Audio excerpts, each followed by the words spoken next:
বন্ধুরা, গাছে কত জাম পেকেছে, পুরো একদম কালো হয়ে গিয়েছে গাছে। আর যত বৃষ্টি পড়ছে জাম তত একদম পেকে ভর্তি হয়ে যাচ্ছে। প্রচুর জাম হয়েছে।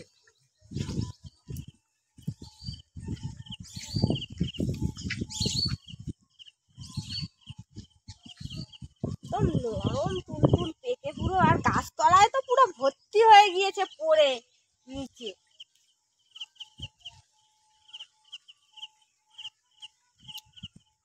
দারুণ মিষ্টি। নমস্কার বন্ধুরা, দিশানের রান্নাঘরে সবাইকে স্বাগত। আপনারা সকলে কেমন আছেন? আজকে আমি কচু পাতা বাটা একটা রেসিপি আপনাদের করে দেখাবো, সেই জন্য কচু পাতা তুলতে যাচ্ছি। তাই রাস্তায় এই যেতে যেতে জাম গাছটা পড়লো, তাই কটা জাম তুলে নিলাম। চলুন তাহলে জাম খেতে খেতে কচু পাতা তুলে নিয়ে আসি।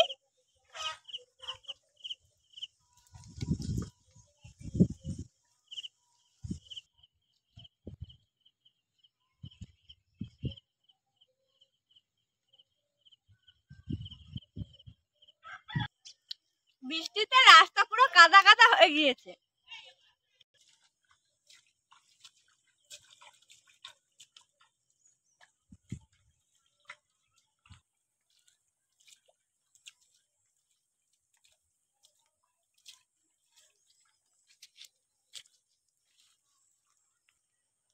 এই যে মুড়ানো মুড়ানো কচি পাতা, এই পাতাগুলো তুলে নেব।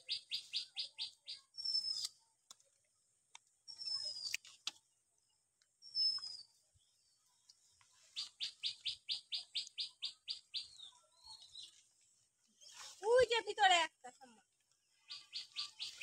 কচি পাতা হয়েছে, দেখেছো? ওই যে এখান থেকে তুলে আনো। এর মধ্যে তার জল।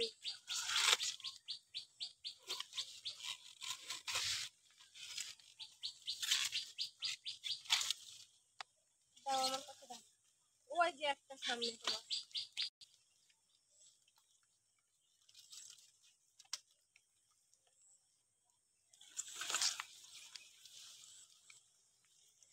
দেখুন বন্ধুরা, কচু পাতার মধ্যে কি কত বড় একটা পোকা। এইগুলো যে পাতায় থাকে মাকড়সা, এটা একটা। এই পাতাগুলো ফেলে দিতে হবে। এই জন্য কচু পাতা মুড়ানো মুড়ানো পাতাগুলো ভালো করে দেখে কাটতে হয়।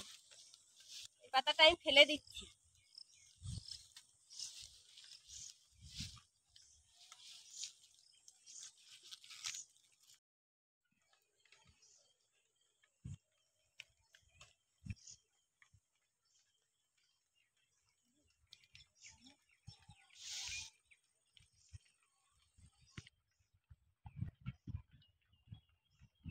কচি কচি কচুর পাতাগুলো তুলে নিয়েছি।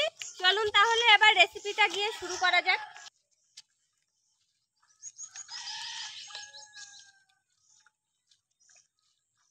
দেখো আঠা পড়েছে ঠাম্মা, দাগ হয়ে যাবে এগুলো। রাস্তায় যেতে যেতে এখানেও কটা কচি পাতা পেলাম, এখান থেকেও কটা তুলে নেব। একটা দুটো এখানে আছে।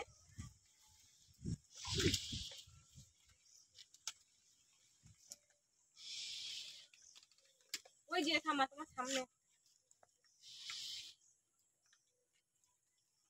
সবাই সবাই বেরোচ্ছে, এখানে ছোট ছোট অনেক বেরোচ্ছে। চলো আল্লাহ।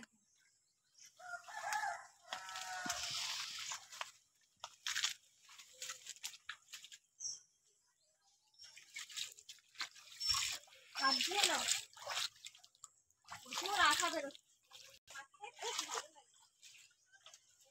মাঠে এরকম জল হয় না, এর মধ্যে দিয়ে হাত খাই।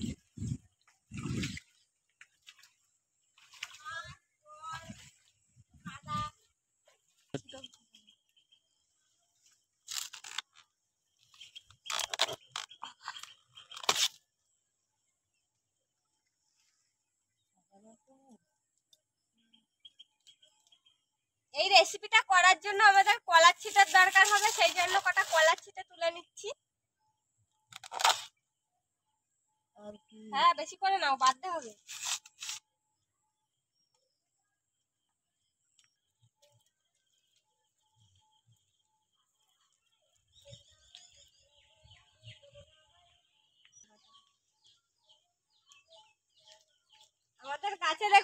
বাতাবি লেবু হয়েছে, ছোট গাছে কত অনেকগুলোই লেবু হয়েছে। দেখুন একটা পেকে গিয়েছে, হলুদ হয়ে গিয়েছে। গাছটা কত ছোট দেখুন, অনেকগুলো হয়েছে।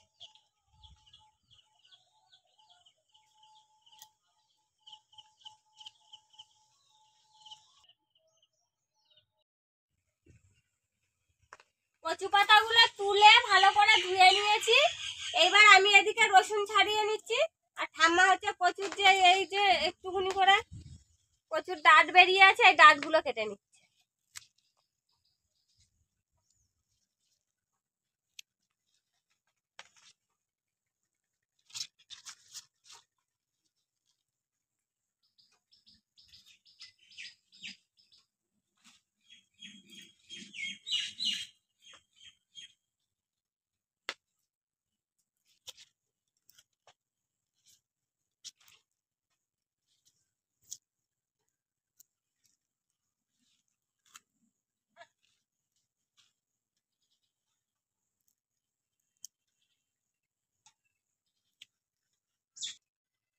তোমার কাটা কত দূর হলো?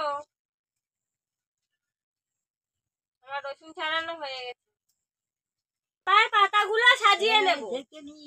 পাতাগুলো সাজাইছি তো ভালো করে সাজাচ্ছি তো, তুমি দেখো যদি ভুল হয় বলবে কোন দিকে কি হচ্ছে। তুমি ভালো করে দেখো।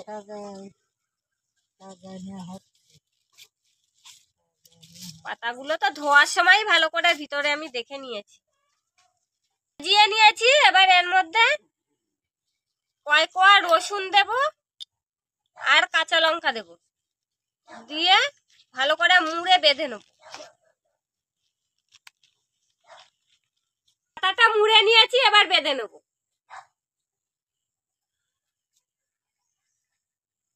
আমার এখানে একটা গিট দাও, জোরে গিট দাও। কাঁচা নারকেল এই কলার ছিটো নিয়েছি, কারণ এটা এখন পুড়াতে দেবো তো, সেই জন্য কাঁচা নিয়েছি যাতে পুড়ে না যায়। সুতো দিয়ে বাঁধলে তো পুড়ে যাবে। এরকম ভাবে প্রথমে সবগুলো তৈরি করে নেব।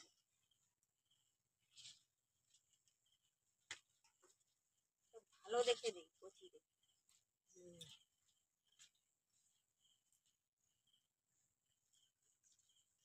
এবার এর মধ্যেও রসুনের কোয়া আর কাঁচা লঙ্কা দিয়ে দেবো, ভালো করে মুড়ে বেঁধে নেব।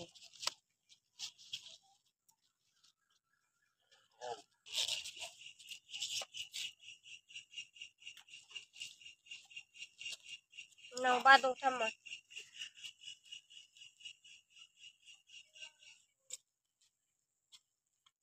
এটা একটু বড়, এখানে একটা গিট দাও, এখানে গিট দাও।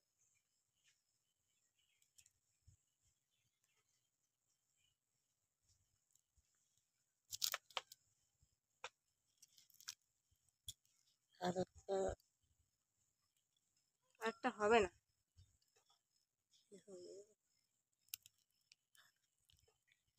পাতাগুলো সব বেঁধে নিয়েছি। আর একটু আগে ভাত রান্না করেছি, আগুনের আঁচ আছে, এই আঁচেই এই পাতাগুলো পুড়াতে দেব। দেখুন ঘুটের আঁচ, সুন্দর আগুন হয়েছে। আর এই ঘুটে গুলো উপর থেকে একটু তুলে দেবো, কাঠিটা ভেঙে নি।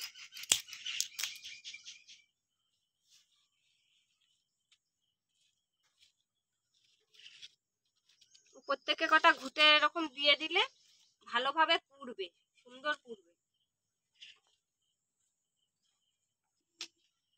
দিয়ে দিয়েছি, এবার কিছুক্ষণ এইভাবে রেখে দিলেই পাতাটা ভালোভাবে পুড়েও যাবে আর সেদ্ধও হবে সুন্দর।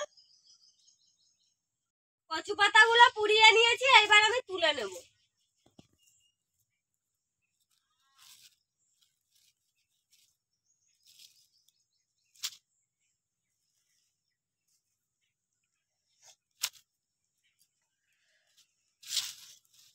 দেখুন খুব সুন্দর পোড়া হয়েছে। এবার এই পোড়াগুলো একটু হালকা করে ফেলে দেব।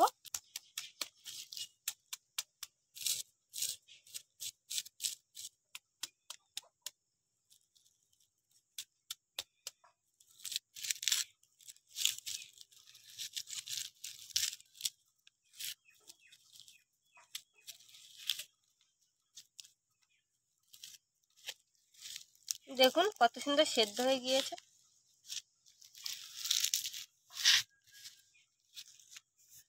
রসুনগুলো দেখুন একদম পুরো গলে গিয়েছে, দারুণ সেদ্ধ হয়েছে। এই যে লঙ্কাটাও সেদ্ধ হয়ে গিয়েছে সুন্দর। এবার ভালো করে খুলে নেব, একটু গরম ভাবটা বেরিয়ে যাক।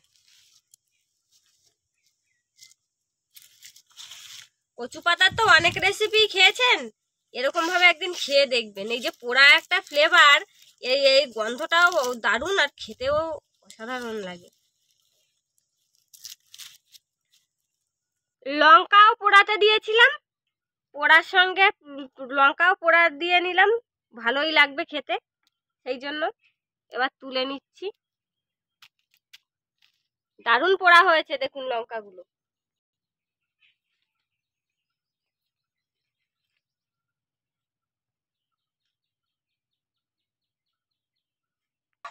শুকনো লঙ্কা আর এর মধ্যে লবণ দিয়ে দেবো, দিয়ে আর এই কচু পাতা সব একসঙ্গে আমি বেটে নেব। লবণটা শুকনো লঙ্কার মধ্যে দিলে লঙ্কাটা ভালো বাটা হয়। দেখুন একদম পুরো গুঁড়ো গুঁড়ো হয়ে যাচ্ছে।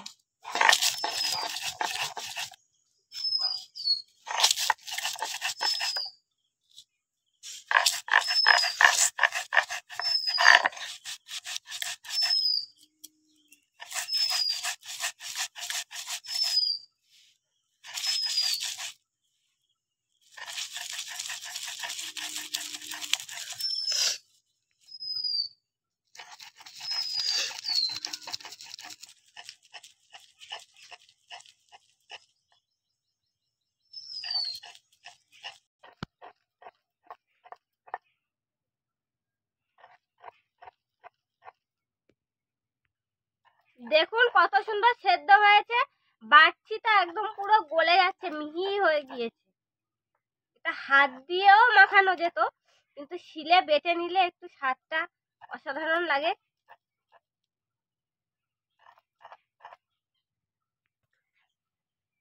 আমি পেঁয়াজ কেটে নিচ্ছি।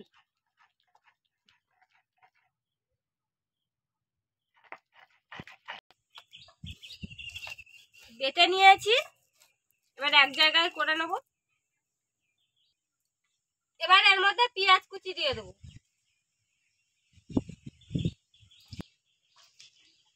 সরষের তেল। আপনারা কখনো এরকম ভাবে পুড়িয়ে আর বাটা খেয়েছেন কিনা কমেন্ট করে জানাবেন। আর যদি না খেয়ে থাকেন তাহলে অবশ্যই একবার খেয়ে দেখবেন, দারুণ স্বাদ। একবার খেলে মাছ মাংস খাওয়ার স্বাদ ভুলে যাবেন।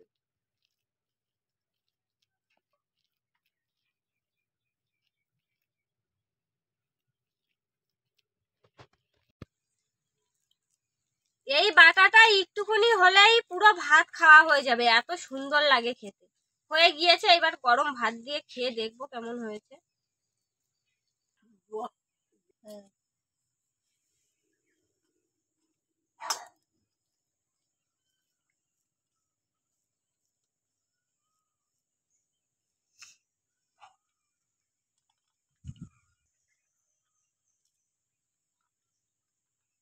গরম ভাতের সঙ্গে দারুণ লাগছে।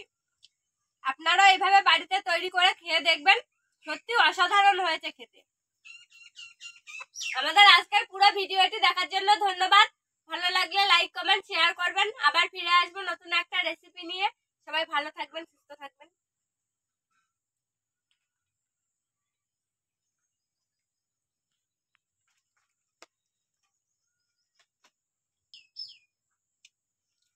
পোড়ার একটা সেন্ট বেরোচ্ছে, তার সাথে লঙ্কাটাও পুড়িয়ে দেওয়া হয়েছে, দারুণ লাগছে।